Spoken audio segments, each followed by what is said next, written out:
ಎಲ್ರಿಗೂ ನಮಸ್ಕಾರ. ಸೊ ಈಗಾಗಲೇ ನಾವು PS ಪೇಪರ್ ಸಾಲ್ವ್ ಮಾಡಿದ್ದೀವಿ. 3 ಪೇಪರ್ ಆಗಿದೆ. KEA ನಡೆಸಿರ್ತಕ್ಕಂಥ ಪೇಪರು ಜೊತೆಗೆ ಪ್ಯಾರಲಲ್ ಆಗಿ ನಾವು ಸಾಮಾನ್ಯ ಕನ್ನಡ ಕೂಡ ಸಾಲ್ವ್ ಮಾಡ್ತಾ ಇದ್ದೀವಿ. ಅದರಲ್ಲಿ ಇವು ಯಾವಾಗ ನಡೆದಿರೋದು 27/10/2024 ಆಲ್ರೆಡಿ ಒಂದು ಪಾರ್ಟ್ ಆಗಿದೆ. 15 ಕ್ವಶನ್ ಅದು ಸಾಲ್ವ್ ಮಾಡಿದ್ದೀವಿ. ಉಳಿದಿರೋ ಕ್ವಶನ್ನು ಈಗ ಸಾಲ್ವ್ ಮಾಡ್ತಾ ಹೋಗಿ. ಇದೊಂದು ಕ್ವಿಕ್ ಇಂಟ್ರೊಡಕ್ಷನ್ನು ನೋಡ್ತಾ ಹೋಗಿ. PST ಲೇಬರ್ ಇನ್ಸ್ಪೆಕ್ಟರ್ ವರ್ಕ್ ಮಾಡ್ತಾ ಇದ್ದೀನಿ. ಸ್ಟಾರ್ಟ್ ಮಾಡೋಣ. ಮೊದಲನೇ ಕ್ವಶನ್, ಈ ಕೃತಿಗಳನ್ನು ಕಾಲಾನುಕ್ರಮದಲ್ಲಿ ಗುರುತಿಸಿ. ಏನು ಮಾಡಿದ್ದಾರೆ, 4 ಕೃತಿಗಳನ್ನು ಕೊಟ್ಟಿದ್ದಾರೆ. ಅವುಗಳು ರಚನೆಯಾದ ವರ್ಷ ನಮಗೆ ಗೊತ್ತಿದ್ರೆ ಈ ಕ್ವಶನ್ಗೆ ಆನ್ಸರ್ ಮಾಡಿ. ಈ ಪ್ಯಾಟರ್ನ್ ಕ್ವಶನ್ನು ಆಲ್ರೆಡಿ KEA KPSCಲಿ ಕ್ವಶನ್ ಆಗಿದೆ, ಹೌದಾ? ಮತ್ತು ಈ ಕೃತಿಗಳು ಕೂಡ ಏನು ಹೊಸ ಕೃತಿಗಳಲ್ಲ, ಆಲ್ಮೋಸ್ಟ್ ಕೇಳಿರೋ ಫೇಮಸ್ ಕೃತಿಗಳೇ ಇವೆಲ್ಲ. ಈಗ ಮೊದಲನೇದು ನಮಗೊಂದು ಗೊತ್ತು, ಕವಿರಾಜ ಮಾರ್ಗದ ಬಗ್ಗೆ. ಯಾಕಂದರೆ ನೀವು ಜನರಲ್ ಕನ್ನಡಕ್ಕೆ ಪ್ರಿಪೇರ್ ಆಗ್ತಾ ಇದ್ದೀರಾ ಅಂದರೆ ಕವಿರಾಜ ಮಾರ್ಗದ ಬಗ್ಗೆ ಜನರಲ್ಲಾಗಿ ಒಂದು ಪಾಯಿಂಟ್ ಏನು ಗೊತ್ತಿರುತ್ತೆ ನಿಮಗೆ?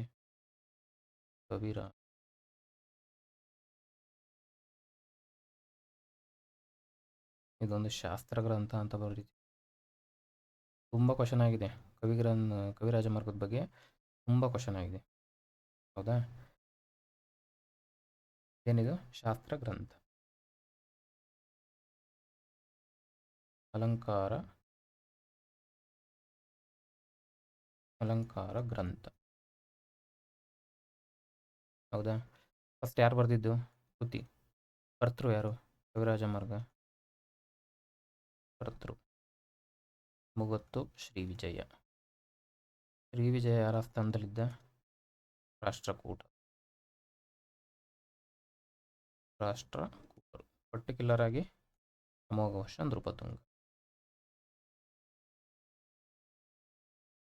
ನೃಪತುಂಗ. ಹೌದಾ? ಇವನ ಆಸ್ಥಾನದಲ್ಲಿದ್ದ ಕವಿಯಿಂದ ಕವಿರಾಜ ಮಾರ್ಗ ರಚನೆ ಆಯಿತು. ರಾಷ್ಟ್ರಕೂಟರು ಯಾವ ಕಾಲದಲ್ಲಿದ್ದರು ಅನ್ನೋದು ನಮಗೊಂದು ಕಾನ್ಸೆಪ್ಟ್ ಗೊತ್ತಿರಬೇಕು. ಯೂಶಲಿ ಇದು 9ನೇ ಶತಮಾನ. ಪರ್ಟಿಕ್ಯುಲರ್ ಆಗಿ ಹೇಳಬೇಕು ಅಂದರೆ ಉತ್ತರಾರ್ಧ, ಪೂರ್ವಾರ್ಧ ಉತ್ತರಾರ್ಧ, ಈ ಭಾಗದಲ್ಲಿ ಈ ಒಂದು ಟೈಮ್ ಪೀರಿಯಡಲ್ಲಿ ರಚನೆ ಆಗಿದೆ, ಹೌದಾ? 9ನೇ ಶತಮಾನ. ಕವಿರಾಜ ಮಾರ್ಗ 9ನೇ ಶತಮಾನ.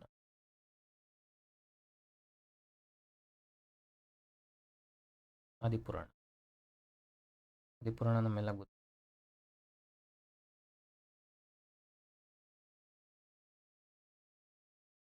ಆದಿಪುರಾಣ ಬರೆದವರು ಯಾರು? ಪಂಪನ ಕಾಲ ಶಕ 902 ಅಂದರೆ 10ನೇ ಶತಮಾನ, ಹೌದಾ? ಶತಮಾನದ ಪೂರ್ವಾರ್ಧ. 950 ಆಚೆಗೆ ಹೋದರೆ ಉತ್ತರಾರ್ಧ ಆಗ್ತದೆ. ಪೂರ್ವಾರ್ಧ 10ನೇ ಶತಮಾನ ಬಂದ. ಈತ 10ನೇ ಶತಮಾನ. ನೆಕ್ಸ್ಟು ಸಾಹಸ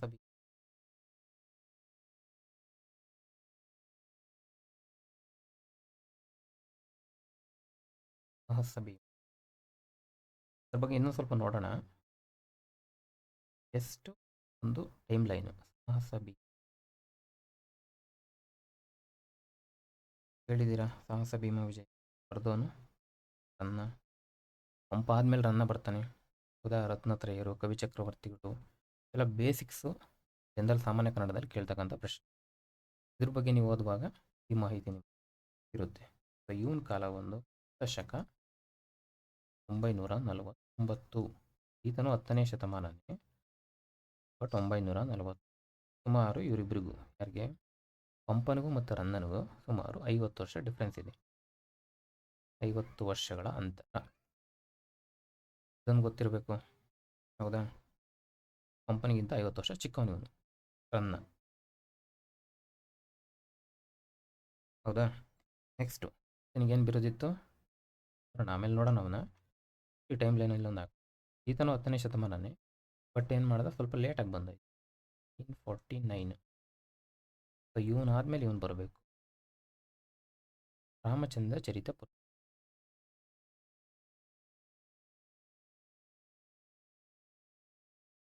ರಾಮಚಂದ್ರ ಚರಿತ ಪುರಾಣ. ರಾಮಚಂದ್ರ ಚರಿತ ಪುರಾಣ. ರಾಮಚಂದ್ರ ಚರಿತ ಪುರಾಣ ಅಂದ ತಕ್ಷಣ ನಮಗೆ ಯಾರು ಗೊತ್ತಾಗ, ನಾಗಚಂದ್ರ. ಇವೊಂದು 12ನೇ ಶತಮಾನ. ಡೌಟ್ ಆಗಲ್ಲ ನಮಗೆ, ರನ್ನ ಸ್ವಲ್ಪ ಪಂಪ. ಇವರು ಇಬ್ಬರು ಬರೋದು 10ನೇ ಶತಮಾನನೇ, ಬಟ್ ಎಕ್ಸಾಕ್ಟಾಗಿ ಸ್ವಲ್ಪ ನೆನಪಿದೆ, ಆನ್ಸರ್ ಮಾಡ್ಬೋದು. 12ನೇ ಶತಮಾನ ಎಕ್ಸಾಕ್ಟಾಗಿ ಹೇಳ್ಬೇಕು ಅಂದರೆ ಸುಮಾರು ಕ್ರಿಸ್ತಶಕ 1000 ಈ ಟೈಮ್ನಲ್ಲಿ ಬರ್ತಾನೆ. ರಾಮಚಂದ್ರ ಚರಿತ ಪುರಾಣ ಹೆಚ್ಚು ಕಡಿಮೆ 12ನೇ ಶತಮಾನ.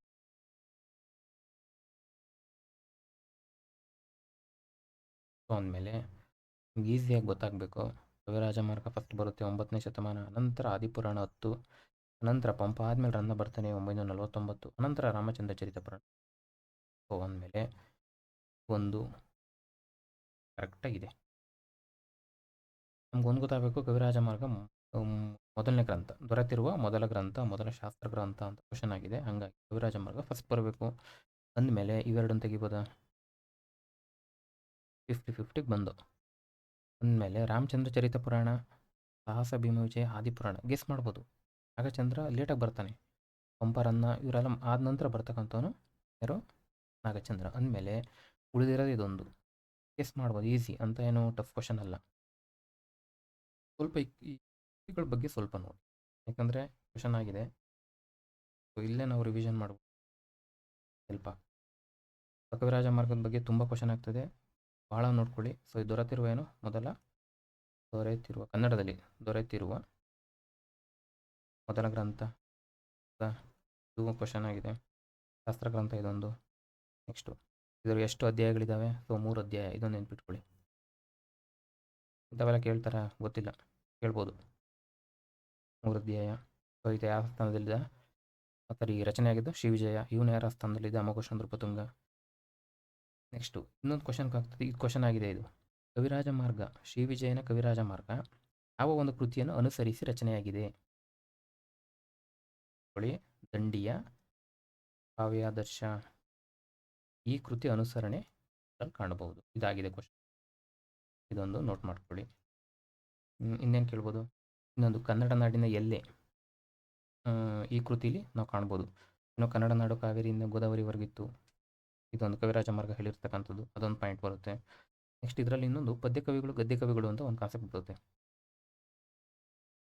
ಬರಿತೀನಿ, ಪದ್ಯ ಕವಿಗಳು ಒಂದು ಗದ್ಯ ಕವಿಗಳು.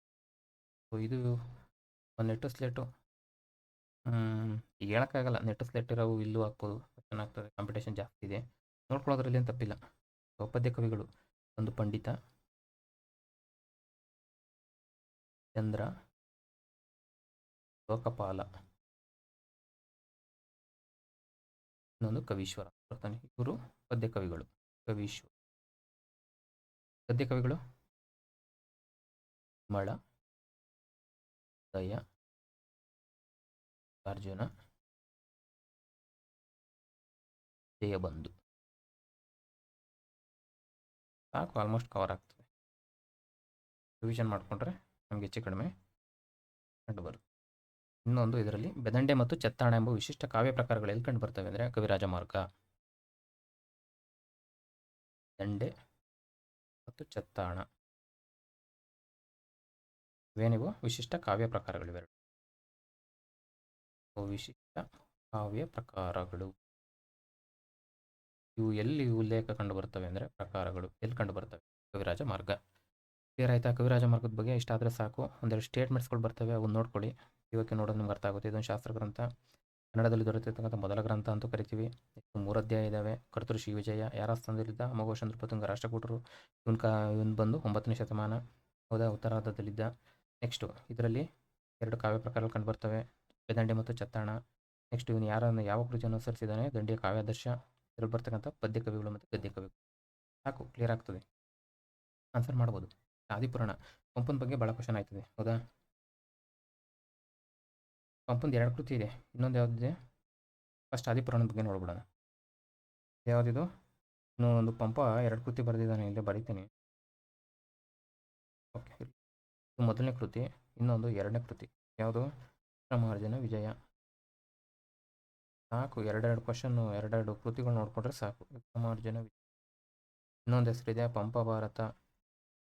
ಇದ್ರ ಬಗ್ಗೆ ಏನು ಪುಟಗಳ ಓದೋ ಅವಶ್ಯಕತೆ ಇಲ್ಲ, ಸಾಕು ಸ್ವಲ್ಪ. ವಿಕ್ರಮಾರ್ಜುನ ವಿಜಯ, ಪಂಪ ಭಾರತ, ಹೌದಾ? ಆದಿಪುರಾಣ ಬಂದು ಇದನ್ನು 3 ತಿಂಗಳ ರಚನೆ ಮಾಡಿದಂತೆ ಈತನೇ ಹೇಳ್ಕೊಳ್ಳೋದು. ಇದನ್ನ 3 ತಿಂಗಳಲ್ಲಿ ರಚನೆ, ಇದನ್ನು 6 ತಿಂಗಳಲ್ಲಿ ರಚನೆ, ಪಂಪನೇ ಹೇಳ್ಕೊಂಡಿರೋದು. 3 ತಿಂಗಳ ರಚನೆ ಮಾಡಿದೆ, ಇದನ್ನು 6 ತಿಂಗಳ ರಚನೆ ಮಾಡಿದೆ ಅಂತ ಹೇಳ್ತಾರೆ. ಇನ್ನೊಂದು ಹೆಸರಲ್ಲೇ ಇದೆ ಆದಿಪುರಾಣ. ಇದು ಏನಿದು? ಜೈನ ಧಾರ್ಮಿಕ ಕಾವ್ಯ. ಜೈನ ಧಾರ್ಮಿಕ ಅಂದಮೇಲೆ ಯಾರ ಕಥೆ ಇದೆ? ಹೆಸರಲ್ಲೇ ಇದೆ ಆದಿ. ಆದಿ ಅಂದರೆ ಸ್ಟಾರ್ಟಿಂಗು. ಯಾರು ಬರ್ತಾರೆ? 1ನೇ ತೀರ್ಥಂಕರ. ಯಾರು? ಋಷಭನಾಥ. ಋಷಭನಾಥನ ಕಥೆ ಇದೆ ಇದರಲ್ಲಿ, ಹೌದಾ? ಈ ಒಂದು ತೀರ್ಥಂಕರನ ಹಳೆ ಜನ್ಮ, ಪೂರ್ವ ಜನ್ಮದ ಕಥೆಗಳನ್ನ ಇದರಲ್ಲಿ ಹೇಳ್ತಾ ಹೋಗ್ತಾರೆ. ಇನ್ನೊಂದು ಇದರಲ್ಲಿ ಪಾತ್ರಗಳು, ಪಾತ್ರಗಳ ಬಗ್ಗೆ ಕ್ವಶನ್ ಆಗ್ತದೆ. ನಿಮಗೆ ಎಲ್ಲಿ ಸಿಗ್ತವೆ ಪಾತ್ರಗಳ ಕ್ವಶನು? ವಜ್ರ ಜಂಗ, ಮಾಡ್ಕೊಳ್ಳಿ. ವಜ್ರಜಂಗ ಮತ್ತು ಶ್ರೀಮತಿಗಳು. ಶ್ರೀಮತಿ ಇವೆರಡು ಕ್ಯಾರೆಕ್ಟರ್ ಎಲ್ಲಿ ಬರೋದು? ಆದಿಪುರಾಣದಲ್ಲಿ ಕಂಡು ಬರ್ತಕ್ಕಂಥ 2 ಕ್ಯಾರೆಕ್ಟರ್ಗಳು ಯಾವುದು ಅಂದರೆ ವಜ್ರಜಂಗ ಮತ್ತು ಶ್ರೀಮತಿ. ಎಲ್ಲಿ ಸಿಗ್ತವೆ? ಈ ಬುಕ್ಕೆ ಓದೋಕ್ಕಾಗುತ್ತಾ? ಈ ವಾಕ್ಯಗಳು ನೋಡ್ಕೊಳ್ಳಿ. ಹಿಂದಿನ ವರ್ಷದ ಪ್ರಶ್ನೆ ಪತ್ರಿಕೆಗಳು ನೋಡಿದಾಗ ಅದರಲ್ಲಿ ಕೇಳಿರ್ತಾರೆ, ಅವನ್ನ ನೀವೊಂದು ನೋಟ್ ಮಾಡ್ಕೊಂಡ್ರೆ ಒಂದು ಕಡೆ ನೀಟಾಗಿ ಇದ್ರ ಬಗ್ಗೆ ಒಂದು ಕಾಂಪ್ರಿಹೆನ್ಸಿವ್ ಆಗಿರೋ ನೋಟ್ ರೆಡಿ ಆಗ್ತದೆ. ಇದು ಆದಿಪುರಾಣದ ಬಗ್ಗೆ, ಸಾಕು. ವಿಕ್ರಮಾರ್ಜುನ ವಿಜಯ ಬಂದು ಇದು ಜೈನ ಧಾರ್ಮಿಕ ಕೃತಿ ಆಯಿತು. ಯಾವುದು? ಆದಿಪುರಾಣ ಜೈನ ಧಾರ್ಮಿಕ ಕೃತಿ ಆದರೆ ವಿಕ್ರಮಾರ್ಜುನ ವಿಜಯ ಲೌಕಿಕ ಕಾವ್ಯ. ಏನು ಲೌಕಿಕ ಕಾವ್ಯ ಅಂದರೆ? ದ್ವೇಷ,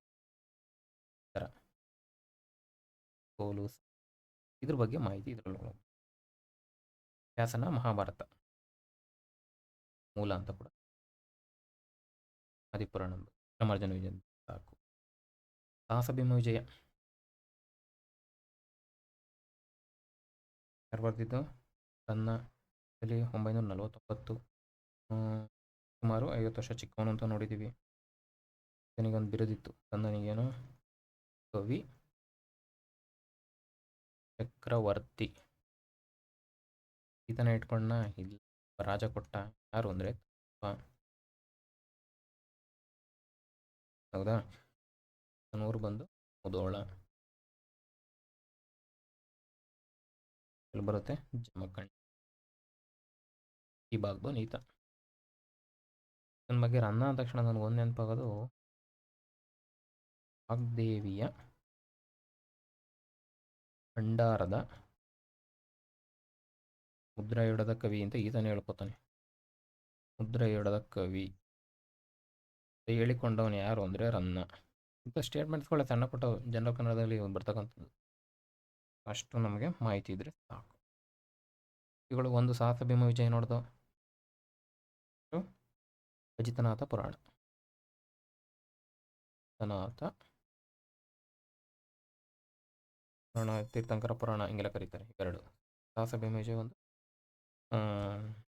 ಅಜಿತನಾಥ ಪುರಾಣ. ಇನ್ನೊಂದು ಹೇಳ್ತಾರೆ ಪರಶುರಾಮ ಚರಿತೆ ಅಂತ, ಬಟ್ ಅದು ನಮ್ಗೆ ಸಿಕ್ಕಿಲ್ಲ, ಬರ್ಕೊಳ್ಳಿ. ಏನೋ ನಮಗೆ ದೊರೆತಿಲ್ಲ. ರಾಮಚಂದ್ರ ಚರಿತ ಪುರಾಣ ಬಗ್ಗೆ ಬರ್ದವನು ಯಾರು? ನಾಗಚಂದ್ರ. 12ನೇ. ಈತ ನಾಗಚಂದ್ರ ಬಂದು ಈತ ಜೈನ ಕವಿಯನು.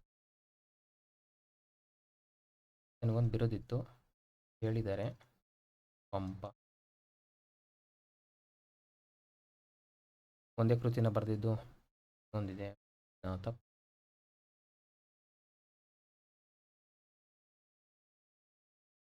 ರಾಮಚಂದ್ರ ಚರಿತ ಪುರಾಣ 1, ಮಲ್ಲಿನಾಥ ಪುರಾಣ 1.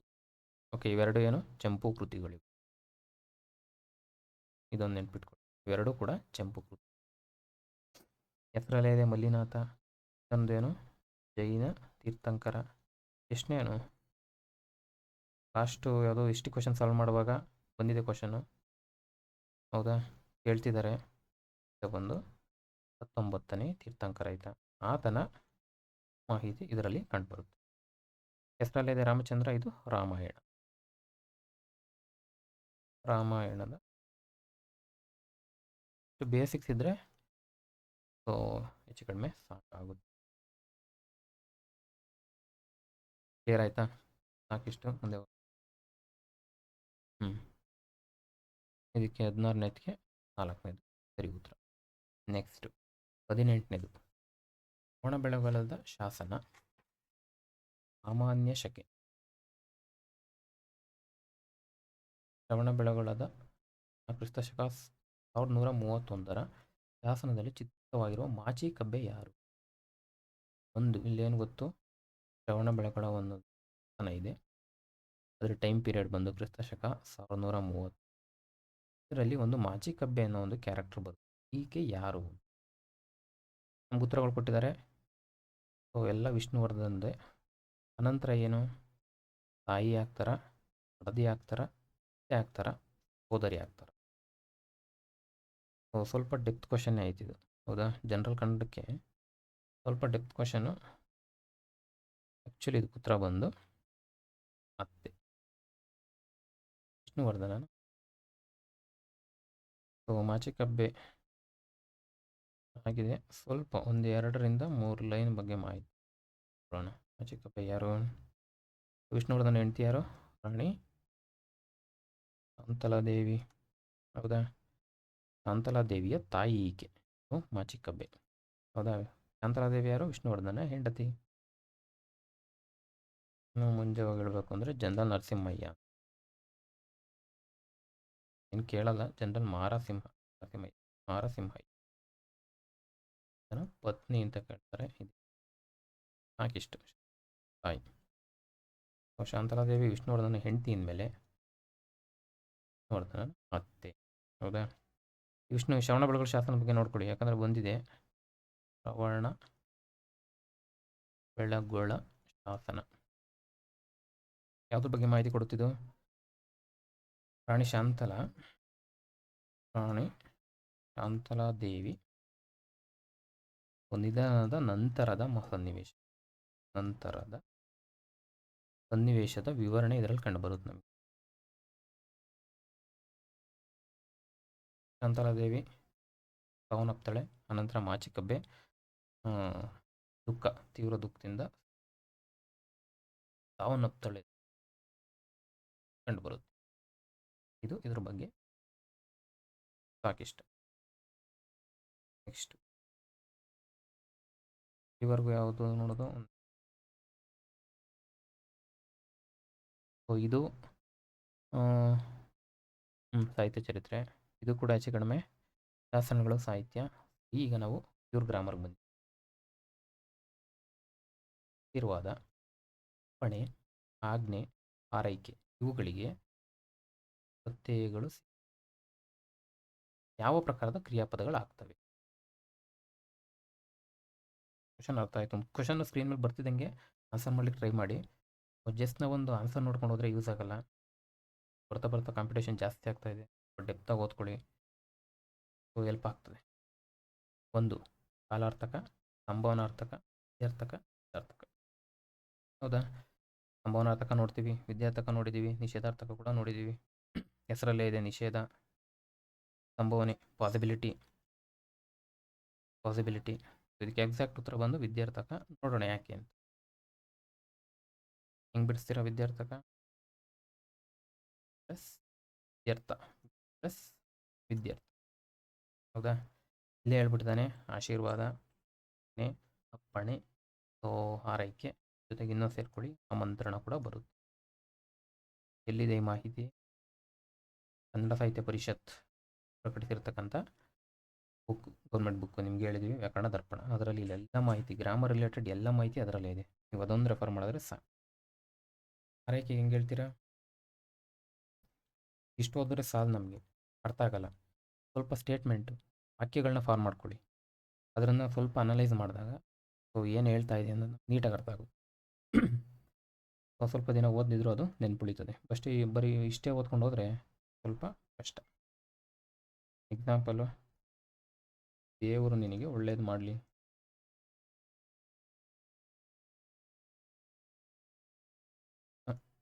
ದೇವ್ರು ನಿನ್ಗೆ ಒಳ್ಳೇದು ಮಾಡಲಿ ಅನ್ನೋದು ಥರ ಒಳ್ಳೆ ಹಾರೈಕೆ ನಮಗೆ. ಸಮ್ಮತಿ ಅಥವಾ ಅನುಮತಿ. ರಮೇಶ ಪಾಠವನ್ನು ಓದಲಿ, ಹೌದಾ, ಆಜ್ಞೆ, ನೀನು ಆ ಕೆಲಸ ಮಾಡು, ಹೌದಾ, ಇವೆಲ್ಲ ಆಜ್ಞೆ ಎಲ್ಲ ಬರ್ತದೆ. ಆಶೀರ್ವಾದ, ಅವನಿಗೆ ಜಯ ಆಗಲಿ, ಒಳ್ಳೇದಾಗಲಿ. ಕೆಟ್ಟ ಹಾರೈಕೆಗಳು ಬರ್ತವೆ, ಒಳ್ಳೇದಾಗಬಾರ್ದು, ಈ ಥರ ಎಲ್ಲ ಬರ್ತದೆ. ಹಾರೈಕೆ ಹಾಳಾಗೋಗ್ಲಿ, ಈ ಥರ ಎಲ್ಲ ಬೈತಾರಲ್ಲ, ಇದು ವಿದ್ಯಾರ್ಥಕ. ನಿಮ್ಗೆ ಅರ್ಥ ಆಯ್ತು ಅಂದ್ಕೊತೀನಿ. ನಿಷೇಧಾರ್ಥಕ ಹೆಸರಲ್ಲಿ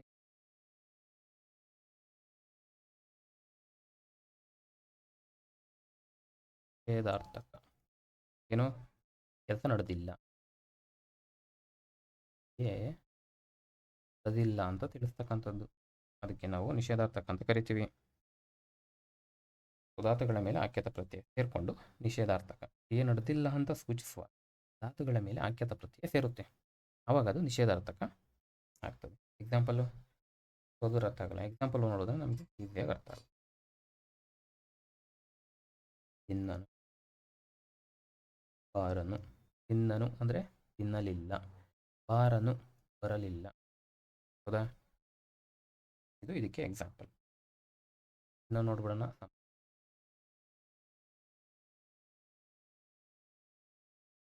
ಸಂಭವನ ಹೆಸರಲ್ಲೇ ಇದೆ, ಸಂಭಾವನೆ, ಸಂಭಾವನಾ, ಹೌದಾ. ಸಂಶಯ, ಸಂಶಯ ಅಥವಾ ಇಮ್ಯಾಜಿನ್, ಊಹೆ, ಸಂಶಯ, ಗೆಸ್. ಬಂದರೂ ಬರ್ಬೋದು, ಬರದೇ ಇದ್ರೂ ಇರ್ಬೋದು. ಧಾತುಗಳ ಮೇಲೆ ಇದು ಅಷ್ಟೇ, ಧಾತುಗಳ ಮೇಲೆ ಆಖ್ಯಾತ ಪ್ರತ್ಯಯ ಸೇರಿಕೊಂಡು ಸಂಭವನಾರ್ಥಕ ಕ್ರಿಯಾಪದ ಆಗ್ತಾ ಹೋಗ್ತದೆ. ಎಕ್ಸಾಂಪಲ್ ನೋಡೋಣ. ಬಂದಾನು. ನಾನು ಇವೇ ಪದ ಯಾಕೆ ಬಳಸ್ತಾ ಇದ್ದೀನಿ ಅಂದರೆ, ಒಂದೇ ಧಾತು ತಗೊಳ್ಳಿ, ಅದನ್ನು ವಿದ್ಯಾರ್ಥಕಕ್ಕೆ ಮಾಡಿ, ಅದನ್ನೇ ಸಂಭವನಾರ್ಥಕ್ಕೆ ಮಾಡಿ, ಅದನ್ನೇ ನಿಷೇಧಾರ್ಥಕ್ಕೆ ಮಾಡಿದ್ರೆ ನಿಮಗೆ ಒಂದು ಕ್ಲಿಯರ್ ಪಿಕ್ಚರ್ ಸಿಗುತ್ತೆ. ಬಾರನು ನಿಷೇಧಾರ್ಥಕ ಆಯಿತು, ಬಂದಾನು. ತಿಂದನು, ತಿಂದಾನು. ತಿಂದರು ತಿಂದ, ಇಲ್ಲ ಅಂದ್ರೆ ಇಲ್ಲ. ನೆಕ್ಸ್ಟ್, ಏರಿಯಿತು. ಅಳಿಲು ಮರವನ್ನು ಏರಿಯಿತು, ಈ ಥರ. ಇವು ಇದಕ್ಕೆ ಎಕ್ಸಾಂಪಲ್. ಓದಾನು. ಹೆಂಗೆ ಬಿಡಿಸಿರ ಓದಾನು? ಏನೋ ನೋಡ್ದು. ಓದಾನು ಧಾತು, ಓದ ಅಲ್ಲ, ಹೋಗು. ನೋಡಿ, ಇದು ಒಂದು ಕಾನ್ಸೆಪ್ಟ್ ಇದೆ. ಒಂದು ಕ್ರಿಯಾಪದ ಅಂತ ಬಂದಾಗ ಅದ್ರ ಧಾತುಗಳನ್ನ ಕೂಡ ಕೇಳ್ಬೋದು. ಎಕ್ಸಾಂಪಲ್ ಕೇಳಿದ್ದಾರೆ ಆಲ್ರೆಡಿ. ಒಂದು ಕ್ರಿಯಾಪದ ಕೊಡ್ತಾರೆ, ಇದರ ಧಾತುವನ್ನು ಗುರುತಿಸಿ ಅಂದ್ಬಿಟ್ಟು 4 ಆಪ್ಷನ್ ಕೊಡ್ತಾರೆ. ಓದಾನು, ಓದಾನು ಕೊಡ್ತಾರೆ, ಪಕ್ಕ ಕೊಡ್ತಾರೆ, ಯಾಕಂದರೆ ಅಲ್ಲೇ ಅದು ಟ್ರ್ಯಾಪ್. ಅದು ಇದಕ್ಕೆ ಬಂದು ಧಾತು. ಒಂದು ಕ್ರಿಯಾಪದ ಅಂದರೆ ಫಸ್ಟ್ ಹೆಂಗಾಗ್ತದೆ ಹೇಳಿ? ಕ್ರಿಯಾಪದ ಧಾತು ಆಖ್ಯಾತ ಪ್ರತ್ಯಯ, ಹೌದಾ. ಧಾತು ಮತ್ತು ಆಖ್ಯಾತ ಪ್ರತ್ಯಯ ಸೇರಿಕೊಂಡು ಕ್ರಿಯಾಪದ ಆಗ್ತಕ್ಕಂಥದ್ದು. ಅಂದಮೇಲೆ ಈಗ ಧಾತು ಸಿಕ್ಕಿದೆ, ಯಾವುದು? ಹೋಗು. ಹೋಗು ಧಾತು. ಆಖ್ಯಾತ ಪ್ರತ್ಯಯ ಅನು, ಓದಾನು. ಇದು ಇದಕ್ಕೆ ಈ ಥರ ಬಿಡಿಸ್ಬೇಕು ಪದಗಳನ್ನ. ಇನ್ನೊಂದು ಕ್ಲಾರಿಫಿಕೇಶನ್ ಕೊಟ್ಬಿಡ್ತೀನಿ. ಟೇಬಲ್ ಹಾಕೊಂಬಿಡಿ, ನೀಟಾಗಿ ಅರ್ಥ ಆಗುತ್ತೆ. ಇದು ವಿದ್ಯಾರ್ಥ, ಇಲ್ಲಿ ನಿಷೇಧಾರ್ಥಕ. 3 ಕಾನ್ಸೆಪ್ಟ್ ಕ್ಲಿಯರ್ ಆಗ್ಬಿಡ್ಬೇಕು. ನಿಷೇಧಾರ್ಥಕ, ಇನ್ನೊಂದು ಸಂಭವನಾರ್ಥಕ. ಪದೇ ಪದೇ ಕೇಳ್ತಾರೆ ವಿದ್ಯಾರ್ಥಕದ ಬಗ್ಗೆ, ಭಾಳ ಸಲ ಕ್ವಶನ್ ಆಗ್ತದೆ, ನೋಡ್ಕೊಳ್ಳಿ. ವಿದ್ಯಾರ್ಥಕ ಅಂತ ಬರ್ತಿದ್ದಂಗೆ ನಿಮ್ಗೆ ಒಂದು ನೆನಪಾಗಬೇಕು: ಆಜ್ಞೆ, ಅಪ್ಪಣೆ, ಆರೈಕೆ, ಅನುಮತಿ. ನೆಕ್ಸ್ಟ್ ನಿಷೇಧಕ ಹೆಸರಲ್ಲೇ ಇದೆ, ನೆಗೆಟಿವ್, ಕೆಲಸ ನಡೆದಿಲ್ಲ ಅಂತ. ಸಂಭವನಾರ್ಥಕ ಊಹೆ ಅಥವಾ ಸಂಶಯ. ಈ ಕೀವರ್ಡ್ ನಿಮ್ಗೆ ನೆನ್ಪಿಟ್ಬಿಟ್ರೆ ಆನ್ಸರ್ ಮಾಡ್ತಾ ಹೋಗ್ಬೋದು ಎಕ್ಸಾಮಲ್ಲಿ. ನೆಕ್ಸ್ಟ್ ಒಂದು ಧಾತು ತೊಗೋತೀನಿ, ಯಾವುದು? ಬರೆ ಅಂತ, ಹೌದಾ. ಇದು ಧಾತು. ವಿದ್ಯಾರ್ಥಕದ ಹೆಂಗೆ ಬರೀತಿ? ಅವನು ಮಗ್ಗಿಯನ್ನು ಬರೆಯಲಿ. ಹೌದಾ, ಇದು ಆರ್ಡರ್ ಮಾಡಿದ್ದು ಆಜ್ಞೆ, ಬರೆಯಲಿ. ನಿಷೇಧಾರ್ಥಕ, ಅವನು ಮಗ್ಗಿಯನ್ನು ಬರೆಯನು ಅಂದರೆ ಬರೆಯಲ್ಲ. ಸಂಭಾವನಾರ್ಥಕ, ಅವನು ಮಗ್ಗಿಯನ್ನು ಬರೆದಾನು, ಬರೆದ್ರು ಬರ್ದ, ಇಲ್ಲಾಂದ್ರೆ ಇಲ್ಲ. ಗೆಸ್ ಮೇಲೆ ಹೇಳ್ತಾ ಇರೋದು. ಈ ಥರ ಒಂದು ಧಾತು ತೊಗೊಂಡು ನೀವೆಲ್ಲದಕ್ಕೂ ಕನ್ವರ್ಟ್ ಮಾಡಿದ್ರೆ ಈ 3 ಟಾಪಿಕ್ಸು ಕ್ಲಿಯರ್ ಆಗ್ತದೆ, ಸಪ್ರೇಟ್ ಓದ್ಕೊಳ್ಳೋದ್ಕಿಂತ. ಇನ್ನೊಂದು ತೊಗೊಳ್ಳಿ, ಹೋಗು, ಇದು ಧಾತು. ಹೌದಾ, ವಿದ್ಯಾರ್ಥಿಗದಲ್ಲಿ ಹೆಂಗೆ ಬರೀತೀರಾ? ಹೋಗಲಿ. ಹೌದಾ, ಅವನು ಹೋಗಲಿ, ಅವನು ಬೆಂಗಳೂರಿಗೆ ಹೋಗಲಿ. ನೆಕ್ಸ್ಟ್ ನಿಷೇಧಾರ್ಥಕ, ಹೋಗನು, ಅವನು ಹೋಗಲ್ಲ ಅಂತ. ಸಂಭಾವನಾರ್ಥಕ, ಹೋದಾನು. ಕ್ಲಿಯರ್ ಆಯಿತು ಅಂದ್ಕೊತೀನಿ. ಹೌದಾ, ಇದು 3 ಆಯಿತು. ಕಾಲಾರ್ಥಕ ಅಂದರೆ ಅದು ಸಿಂಪಲ್ ಇದೆ, ಏನು, ಕ್ರಿಯೆ ನಡೆಯುವ ಕಾಲ, ಭೂತನ, ಭವಿಷ್ಯನ, ವರ್ತಮಾನನ ಇದನ್ನು ಸೂಚಿಸ್ತಕ್ಕಂಥದ್ದು. ಇದು ಕ್ಲಿಯರ್ ಆಯಿತು ಅಂದ್ಕೊತೀನಿ. ನೆಕ್ಸ್ಟು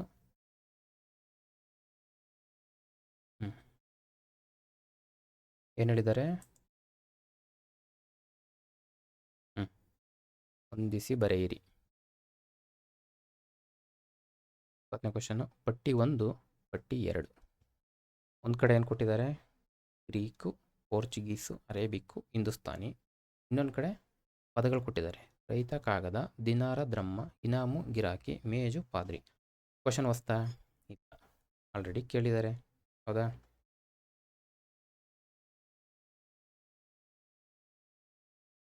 ಕ್ವಶನ್ ಏನಲ್ಲ, ಆಲ್ರೆಡಿ ಕೇಳಿರ್ತಕ್ಕಂಥದ್ದೇ. ಅಂದರೆ ಪಟ್ಟಿ 2ರಲ್ಲಿ ಕೊಟ್ಟಿರ್ತಕ್ಕಂಥ ಪದಗಳು ಈ ಪಟ್ಟಿ 1ರಲ್ಲಿ ಕೊಟ್ಟಿರ್ತಕ್ಕಂಥ ಯಾವ ಭಾಷೆಯಿಂದ ಬಂದಿದೆ. ಹೌದಾ, ಇದು 2ನೇ ಟಾಪಿಕ್ಕು. ಅದೇ ಬುಕ್ಕಲ್ಲಿ 2ನೇ ಚಾಪ್ಟರ್, 3ನೇ ಚಾಪ್ಟರ್ ಇದೆ ಇದು. ಹೌದಾ, ಯಾವ್ಯಾವ ಭಾಷೆಯ ಪದಗಳು. ಕನ್ನಡದಲ್ಲಿ ನಾವು ಯೂಸ್ ಮಾಡ್ತಕ್ಕಂಥವು ಬರೀ ಕನ್ನಡದ ಪದಗಳಿದಾವ? ಇಲ್ಲ, ಹಲವಾರು ಭಾಷೆಗಳಿಂದ ಬಂದಿದ್ದಾವೆ. ನಾವೇ ಆ್ಯಡ್ ಮಾಡ್ಕೊಂಡಿದ್ದೀವಿ ಅಥವಾ ಪ್ರತಿದಿನ ಮಾತಾಡೋದ್ರಲ್ಲಿ ಬಂದು ಸೇರ್ಕೊಂಡಿರ್ತವೆ. ಅದು ಈ ಕಾನ್ಸೆಪ್ಟ್. ಯಾವುದಾನ ಗೆಸ್ ಮಾಡ್ಬೋದಾ? ಮೇಜು, ಪಾದ್ರಿ ಕೇಳಿದ್ದಾರೆ. ಹೌದಾ, ರೈತ ತುಂಬ ಸರಿ ಕೇಳಿದ್ದಾರೆ. ರೈತ ಬೇಕಾದ್ರೆ ನಿಮಗೆ ಇದ್ರ ಬಗ್ಗೆನೇ PYQ ಬೇಕು ಅಂದರೆ ಒಂದು ಕ್ಲಾಸ್ ಮಾಡ್ತೀನಿ. ತುಂಬ ಸರಿ ಕೇಳಿದ್ದಾರೆ, ರೈತ ಅನ್ನೋ ಪದನ ತುಂಬ ಸರಿ ಕೇಳಿದ್ದಾರೆ. ಉತ್ತರ ಬಂದು 3. ಯಾಕೆ ಅಂತ ನೋಡ್ತಾ ಹೋಗೋಣ. ಹೇಗೆ 2 ಹೇಳಿದ್ದಾನೆ. ಗ್ರೀಕ್ನ ದಿನಾರ ಮತ್ತು ದ್ರಮ್ಮ. ಹಿಸ್ಟ್ರಿ. ಹೌದಾ, ದಿನಾರ್, ದ್ರಮ್ಮ ಗ್ರೀಕು. ಪೋರ್ಚುಗೀಸು, ಮೇಜು, ಪಾದ್ರಿ. ಆ ಬುಕ್ಕಲ್ಲಿ ಒಂದು 8 ಪದ 10 ಪದ ಇರ್ಬೋದು ಪೋರ್ಚುಗೀಸು. ಅದರಲ್ಲಿ 2 ಪದ ಎಕ್ಸಾಕ್ಟಾಗಿ ಅವನ್ನೇ ಕೊಟ್ಟಿದ್ದಾನೆ. ಆ ಬುಕ್ಕಿಂದ ಹೊರಗಡೆ ಹೋಗಿಲ್ಲ. ಇವೆರಡು ಕವರ್ ಆಗ್ತದೆ ಆ ಬುಕ್ಕಲ್ಲಿ. ಹೌದಾ, ಇವೆರಡು ಗೊತ್ತಾದರೆ ಆನ್ಸರ್ ಮಾಡ್ಬೋದಾ? ಅರೇಬಿಕ್ಕು 3, ಇನಾಮು ಮತ್ತು ಗಿರಾಕಿ. ನೆಕ್ಸ್ಟ್ ಹಿಂದೂಸ್ತಾನಿ ಬಂದು ರೈತ ಮತ್ತು ಕಾಗದ. ನನಗೆ ಇವೆರಡು ಗೊತ್ತು, ಯಾಕಂದರೆ ಬುಕ್ ಓದ್ಕೊಂಡು ಹೋಗಿದ್ದೀನಿ. ಇವೆರಡು ಗೊತ್ತು. ಎಗೆ ಬಿಗೆ 4. ಎಲ್ಲಿದೆ ಬಿಗೆ 4? ಇಲ್ಲಿದೆ, ಇಲ್ಲಿದೆ. ನೆಕ್ಸ್ಟು 1 ಯಾವುದಕ್ಕಿದೆ? ಡಿಗೆ 1. ಡಿ 1 ಇಲ್ಲಿದೆ, ಡಿಗೆ 1 ಇಲ್ಲೂ ಇದೆ. 2ಕ್ಕೆ ಬರ್ತೀವಿ. 2ನ್ನು ರಿಮೂವ್ ಮಾಡ್ಬೋದು, 2ಕ್ಕೆ ಬಂದು ನಿಲ್ತೀವಿ. ಗ್ರೀಕು ನಾವು ಹಿಸ್ಟ್ರಿ ಓದುವಾಗ ನೋಡಿದ್ದೀವ, ದಿನಾರ್ ಅನ್ನೋದೊಂದು ಗ್ರೀಕು ನಾಣ್ಯ ಇವೆಲ್ಲ ಬರ್ತದೆ. ಆ ಟಾಪಿಕ್ ಮೇಲೆ ಹೇಗೆ 2 ಗೆಸ್ ಮಾಡ್ಬೋದಾ? 3 ಇದು ಎಲಿಮಿನೇಟ್ ಮಾಡ್ಬೋದು. ಸೊ 50-50 ತಂದರೆ ಸಾಕು, ಅರ್ಧ ಗೆದ್ದಂಗಿಲ್ಲಿ. ಆಯಿತಾ? ಗ್ರೀಕ್ ಬಂದು ದಿನಾರ, ದ್ರಮ್ಮ. ಪೋರ್ಚುಗೀಸ್ ಬಂದು ಮೇಜು, ಪಾದ್ರಿ. ನೆಕ್ಸ್ಟು ಅರೇಬಿಕ್ ಬಂದು ಇನಾಮು, ಗಿರಾಕಿ. ಹಿಂದೂಸ್ತಾನಿ ಬಂದು ರೈತ, ಕಾಗದ. ಸೊ ಈ ಟಾಪಿಕ್ಕು ತುಂಬ ಇಂಪಾರ್ಟೆಂಟು. ಹೌದಾ, ಪ್ರತಿ ಪೇಪರಲ್ಲೂ 1ರಿಂದ 2 ಕ್ವಶನ್ ಆಗ್ತಾಯಿದೆ.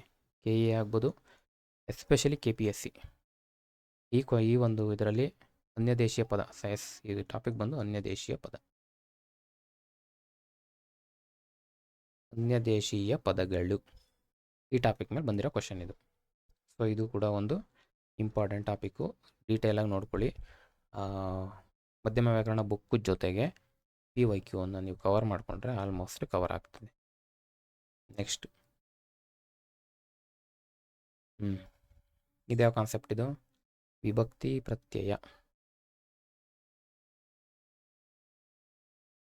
ಹೌದಾ?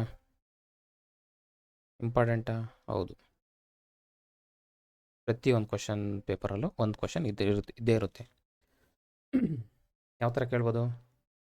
ವಿಭಕ್ತಿ 7 ಇದ್ದಾವಲ್ಲ, ಅವನ್ನ ಕೊಟ್ಬಿಟ್ಟು ವಿಭಕ್ತಿ ಪ್ರತ್ಯಯ ಕೊಡ್ತಾನೆ, ಅದಕ್ಕೆ ಕಾರಕಾರ್ಥ ಕೇಳ್ಬೋದು,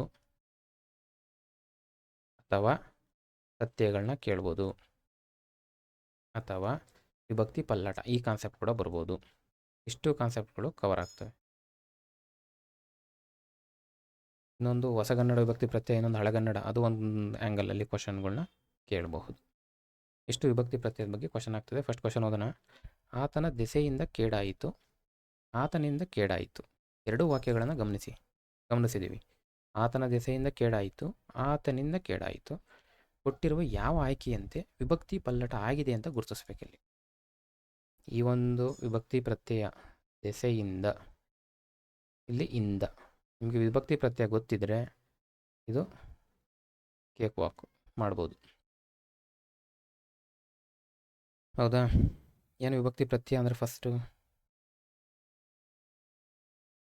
ವಿಭಕ್ತಿ ಪ್ರತ್ಯಯ ನಾವು ಯೂಶಲಿ ಮಾತಾಡುವಾಗ ಏನಾಗ್ತದೆ, ಪ್ರಕೃತಿ ಅಥವಾ ಶಬ್ದ. ನಿಮಗೆ ಈಸಿಯಾಗಿ ಶಬ್ದ ಅಂತ ನೆನ್ಪಿಟ್ಕೊಳ್ಳಿ. ಮಾತಾಡುವಾಗ ಯೂಶಲಿ ಶಬ್ದಗಳಿಗೆ ಒಂದು ವಿಭಕ್ತಿ ಪ್ರತ್ಯಯ ಹಚ್ಚಿಬಿಟ್ಟೆ ನಾವು, ಅಂದರೆ ಸೇರಿಸ್ಬಿಟ್ಟೆ ಹೇಳಬೇಕು. ಆ್ಯಕ್ಚುಲಿ ಸೇರಿಸಿ ಹೇಳಬೇಕು. ಈ ವಿಭಕ್ತಿ ಪ್ರತ್ಯಯ ಪಲ್ಲಟ, ಇದು ಪಲ್ಲಟ ಅಂತ ಬರ್ಕೊಳ್ಳಿ. ವಿಭಕ್ತಿ ಪಲ್ಲಟ, ಇದು ಪ್ರತ್ಯಯ ಅಲ್ಲ, ಪಲ್ಲಟ. ಹೌದಾ? ಯೂಶಲಿ ಮಾತಾಡುವಾಗ ಶಬ್ದಗಳಿಗೆ ವಿಭಕ್ತಿ ಪ್ರತ್ಯಯ ಹಚ್ಚಿ ಹೇಳಬೇಕು. ಅದನ್ನು ಬಿಟ್ಬಿಟ್ಟು ವಿಭಕ್ತಿ ಪ್ರತ್ಯಯ ಹಚ್ಚಿ ಹೀಗೆ ಬರಬೇಕಾದ ವಿಭಕ್ತಿ ಪ್ರತ್ಯಯದ ಬದಲಾಗಿ ಇನ್ನೊಂದು ವಿಭಕ್ತಿ ಪ್ರತ್ಯಯ ಸೇರಿಸ್ಬಿಟ್ಟು ಹೇಳ್ತೀವಿ. ಅದನ್ನೇ ಇಲ್ಲಿ ಹೇಳಿರೋದು. ತಗೊಳ್ಳಿ ಇಲ್ಲೇನೆ, ಆತನ ಬರಬೇಕಾಗಿರೋ ವಿಭಕ್ತಿ ಪ್ರತ್ಯಯದ ಬದಲಾಗಿ ಇನ್ನೊಂದು ವಿಭಕ್ತಿ ಪ್ರತ್ಯಯನ ಅಲ್ಲಿ ರಿಪ್ಲೇಸ್ ಮಾಡ್ತೀವಿ. ಅದೇ ಇದು ವಿಭಕ್ತಿ ಪ್ರತ್ಯಯದ ಪಲ್ಲಟದ ಕಾನ್ಸೆಪ್ಟು. ಕೇಡಾಯಿತು ಏನಿಂದ, ಆತನಿಂದ ಕೇಡಾಯಿತು ಅಂತ ಬದಲಾಗಿದೆ. ವಿಭಕ್ತಿ ಪ್ರತ್ಯಯ ಓದೋರಿಗೆ ಎಲ್ಲ ಗೊತ್ತಿದೆ. ಇಂದ ವಿಭಕ್ತಿ ಪ್ರತ್ಯಯ ಇದೆ ಅಲ್ಲ,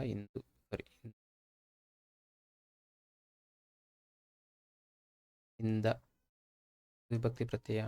ಯಾವ ವಿಭಕ್ತಿ ಪ್ರತ್ಯಯ ಇದು?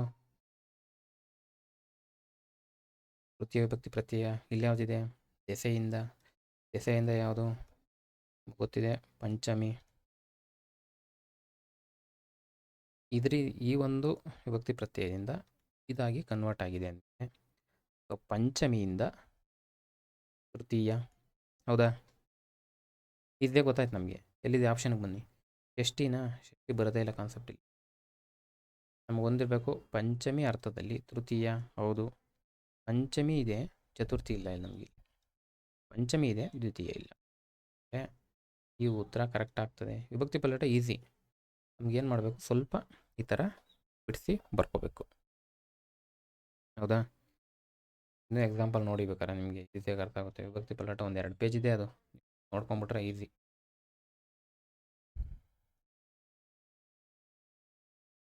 ಗಾಡಿಯನ್ನು ಹತ್ತಿದನು ಅಂತ ಒಂದು, ಇದನ್ನ ಹೆಂಗೆ ಮಾಡ್ತೀವಿ? ಗಾಡಿಗೆ ಹತ್ತಿದನು, ಇಲ್ಲೇನಾಗ್ತದೆ? ಅನ್ನು. ಅನ್ನು ಯಾವ ವಿಭಕ್ತಿ ಪ್ರತ್ಯಯ? ಅನ್ನು ಅಂದರೆ ದ್ವಿತೀಯ. ಹೌದಾ? ನೆಕ್ಸ್ಟ್ ಗೆ, ಇದು ಚತುರ್ಥಿ. ಏನಾಗಿದೆ? ದ್ವಿತೀಯದಿಂದ ಚತುರ್ಥಿ ಕನ್ವರ್ಟ್ ಆಗಿದೆ. ಹೌದಾ? ದ್ವಿತೀಯ ಅರ್ಥದಲ್ಲಿ ಚತುರ್ಥಿ ವಿಭಕ್ತಿ ಪಲ್ಲಟ, ಇದು ಉತ್ತರ. ಮನೆಯ ಯಜಮಾನ, ಮನೆ ಯಜಮಾನ ಅಂತೀವಲ್ಲ, ಮನೆಯ, ಇದನ್ನು ಮನೆಗೆ ಯಜಮಾನ ಅಂತ ಮಾಡ್ತೀವಿ. ಇಲ್ಲಿ ಯಾವುದಿದೆ? ಅ. ಹೌದಾ? ಯಾವುದಿದು? ಷಷ್ಠಿ. ಷಷ್ಠಿ ವಿಭಕ್ತಿ ಪ್ರತ್ಯಯ. ನೆಕ್ಸ್ಟ್ ಗೆ, ಈಗಷ್ಟೇ ನೋಡೋದು ಚತುರ್ಥಿ ಅಂದಮೇಲೆ ಷಷ್ಠಿಯಿಂದ ಚತುರ್ಥಿ ಕನ್ವರ್ಟ್ ಆಗಿದೆ. ಅಂದರೆ ಷಷ್ಠಿ ಅರ್ಥದಲ್ಲಿ ಚತುರ್ಥಿ ವಿಭಕ್ತಿ ಪಲ್ಲಟ ಅಂತ ಇದು ಉತ್ತರ. ತುಂಬ ಎಕ್ಸಾಂಪಲ್ ಬರಿತಾ ಹೋದರೆ. ಸೊ ಕಾನ್ಸೆಪ್ಟ್ ಅರ್ಥ ಆಯಿತು ಅಂದ್ಕೊತೀನಿ. ಸೊ ವಿಭಕ್ತಿ ಪಲ್ಲಟದ ಬಗ್ಗೆ ಕ್ವಶನ್ ಆಗ್ತದೆ. ಸ್ವಲ್ಪ ಡೀಟೇಲ್ ಆಗಿ ನೋಡ್ಕೊಳ್ಳಿ. ನೆಕ್ಸ್ಟ್ ಇದೊಂದು ಕಾನ್ಸೆಪ್ಟ್ ಚೆನ್ನಾಗಿದೆ. ಏನು ಹೇಳಿದ್ದಾನೆ? ತೀರಿಕೊಂಡವರನ್ನು ಅಂದರೆ ಡೆತ್ ಆದವ್ರನ್ನ ಕೈಲಾಸವಾಸಿಯಾಗು ಎನ್ನುವುದನ್ನು ಭಾಷಿಕ ಬೆಳವಣಿಗೆಯ ಪರಿಭಾಷೆಯಲ್ಲಿ ಈ ಮುಂದಿನಂತೆ ಗುರುತಿಸುತ್ತಾರೆ. ಇದೇನಿದು ಗ್ರಾಮರ ಅಲ್ಲ, ಸಾಹಿತ್ಯ ಚರಿತ್ರೆನ ಅಲ್ಲ, ಇದು ಭಾಷಾ ವಿಜ್ಞಾನ. ಏನಿದು? ಭಾಷಾ ವಿಜ್ಞಾನದ್ದು, ಭಾಷೆಯ ಬೆಳವಣಿಗೆ, ಈ ಥರ ಕಾನ್ಸೆಪ್ಟ್ ಇದು. ಸೊ ಕನ್ನಡ, ಜನರಲ್ ಕನ್ನಡ ತುಂಬ ವಿಶಾಲವಾದ ಸಬ್ಜೆಕ್ಟು. ಹೌದಾ? ತುಂಬ ಕ್ವಶನ್ಗಳನ್ನ ಕವರ್ ಮಾಡಬೇಕು, ತುಂಬ ಟಾಪಿಕ್ಸ್ನ ಕವರ್ ಮಾಡಬೇಕು. 35 ಕ್ವಶನ್ ಬರ್ತವೆ ಅಂದರೆ 30 ಟಾಪಿಕ್ಸಿಂದ ಬಂದಿರ್ತವೆ. ಅದೇ ನೀವು ಜನರಲ್ ಇಂಗ್ಲೀಷ್ಗೆ ಹೋಗಿ, ಇಲ್ಲ 10ರಿಂದ 12 ಮ್ಯಾಕ್ಸಿಮಮ್ ಆಗ್ತದೆ. ಸೊ 8ರಿಂದ 10 ಟಾಪಿಕಲ್ಲಿ ನೀವೇನು ಮಾಡ್ತೀರಾ? 35 ಕ್ವಶನ್ ತೊಗೋತೀರಾ. ಹೌದಾ? ಬಟ್ ಸಾಮಾನ್ಯ ಕನ್ನಡದಲ್ಲಿ ನನಗನ್ಸಿದ ಪ್ರಕಾರ, ಇದು ನನ್ನ ಪರ್ಸ್ನಲ್ ಒಪಿನಿಯನು, 30 ಟಾಪಿಕ್ಸು ಕವರ್ ಮಾಡ್ತಾರೆ 35ಕ್ಕೆ. ಹೌದಾ? ಈ ಸಮಾನಾರ್ಥಕ ವಿರುದ್ಧಾರ್ಥಕ ಸ್ವಲ್ಪ ಡಬಲ್ ರಿಪೀಟ್ ಆಗಿರ್ತವೆ ಬಿಟ್ಟರೆ, ಸೊ 25ರಿಂದ 30 ಟಾಪಿಕಲ್ಲೇ ತೆಗಿತಾರೆ. ಅಂದಮೇಲೆ ನಾವು ಭಾಳ ವಿಶಾಲವಾಗಿ ಓದ್ಕೋಬೇಕು. ಈಗ ಕ್ವಶನ್ಗೆ ಬರೋಣ. ತೀರಿಕೊಂಡವರನ್ನು ಕೈಲಾಸವಾಸಿಯಾಗು ಎನ್ನುವುದನ್ನು ಭಾಷಿಕ ಬೆಳವಣಿಗೆಯ ಪರಿಭಾಷೆಯಲ್ಲಿ ಈ ಮುಂದಂತೆ ಗುರುತಿಸುತ್ತಾರೆ. ಎಲ್ಲಾದರೂ ಕೇಳಿರ್ತೀವ ಇದನ್ನು? ಸೌಮ್ಯೋಕ್ತಿ, ವ್ಯಂಗ್ಯೋಕ್ತಿ, ವಕ್ರೋಕ್ತಿ, ಸ್ವಭಾವೋಕ್ತಿ. ಫಸ್ಟ್ ಇದಕ್ಕೆ ಉತ್ತರ ನೋಡ್ಕೊಂಬಿಡಿ. ಸೌಮ್ಯೋಕ್ತಿ. ಏನು ಸೌಮ್ಯೋಕ್ತಿ ಅಂದರೆ? ಹೆಸರಲ್ಲೇ ಇದೆ, ಸೌಮ್ಯ ಉಕ್ತಿ. ಸೌಮ್ಯ ಅಂದರೆ ಪೊಲೈಟ್ ಅನ್ಬೋದಾ?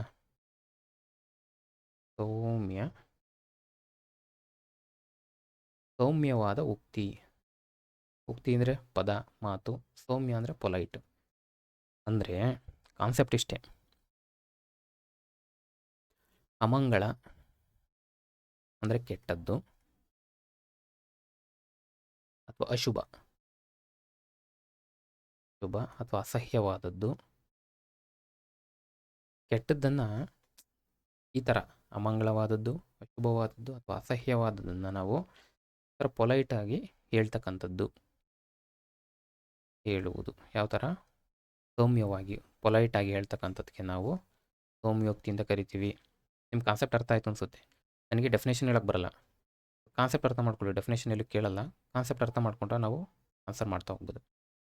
ಅಮಂಗಳವಾದದ್ದು, ಅಶುಭವಾದದ್ದು, ಅಸಹ್ಯವಾದದ್ದನ್ನ ಜನರಿಗೆ ಒಳ್ಳೆ ರೀತಿಯಲ್ಲಿ ಸೌಮ್ಯವಾಗಿ ಹೇಳುವಾಗ ಬಳಸ್ತಕ್ಕಂಥದ್ದು ನಾವು ಸೌಮ್ಯೋಕ್ತಿ ಅಂತೀವಿ. ಹೌದಾ? ಇದಾಗ ಹೇಳಿದಾರ ತೀರ್ಕೊಂಡವರು ಅಂದರೆ ಅಶುಭ ಸುದ್ದಿ ಇದು. ಹೌದಾ? ಯಾರು ಖುಷಿ ಪಡೋ ಸುದ್ದಿ ಅಲ್ಲ ಇದು. ಡೆತ್ ಆದರೂ ತೀರ್ಕೊಂಡ್ರು ಅನ್ನೋದು. ತೀರಿಕೊಂಡರು ಅಶುಭ ಅಥವಾ ಅಮಂಗಳ, ಅಸಹ್ಯ ಏನಾಗಲ್ಲ, ಅಶುಭ ಅಂದ್ಕೊಳ್ಳಿ. ಹೌದಾ? ತೀರ್ಕೊಂಡ್ರು. ಇದನ್ನೇನು ಮಾಡಬೇಕು? ನಾವು ಪೊಲೈಟಾಗಿ ಹೇಳಬೇಕು. ಸತ್ತೋದ ಅಂತ ಯಾರು ಹೇಳಲ್ಲ. ಸೊ ಮರಣ ಹೊಂದಿದ್ರು ಅನ್ನೋದು ಕೂಡ ಬಳಸ್ತಾರೆ. ತೀರ್ಕೊಂಡ್ರು ಅಂದ್ರೇನು? ಮರಣ ಹೊಂದಿದ್ರು. ಅಥವಾ ತುಂಬ ಬರ್ತವೆ, ನಿಮಗೆ ಈಸಿಯಾಗಿ ಅರ್ಥ ಆಗಲಿ ಅಂತ ಇದೊಂದು ಸ್ವಲ್ಪ ಡೀಟೇಲಾಗಿ ಹೇಳ್ತಾ ಇದ್ದೀನಿ. ಸ್ವರ್ಗಸ್ಥನಾದರು.